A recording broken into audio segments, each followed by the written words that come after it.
Treasury has given SAA emergency state funds to help it repay its debts to a US lender, Citibank. Citibank had been demanding that at least 1.8 billion rand of that debt be paid by tomorrow, so it's the 11th hour. Treasury says that funds will also be used to assist South African Airways with its immediate working capital requirements.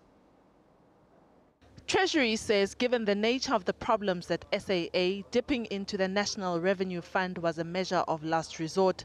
This is allowed by Section 16 of the Public Finance Management Act. The National Revenue Fund basically is taxpayers' money, and to that extent the government has seen fit to use the money that it collects from taxes and some other sources of special sales of assets to fund SAA right now.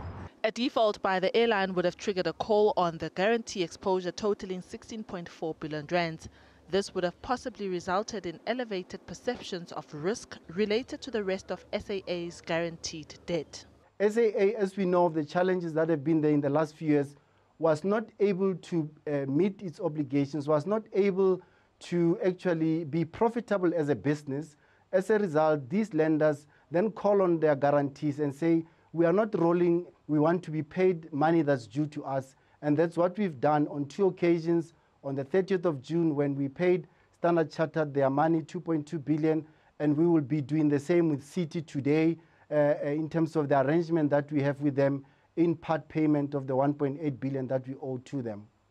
Jamin says while the urgent nature of the bailout is understandable, it carries with it elevated risk of a downgrade. But the message will not go down well with credit ratings agencies who have been warning all the time about the danger of poor corporate governance at state and inefficiencies at state-owned enterprises, calling on the government to bail out such enterprises at the risk of an increase in public debt to levels that are unsustainable.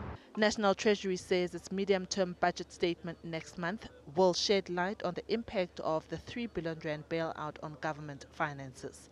Diabo Seto, SABC News, Johannesburg.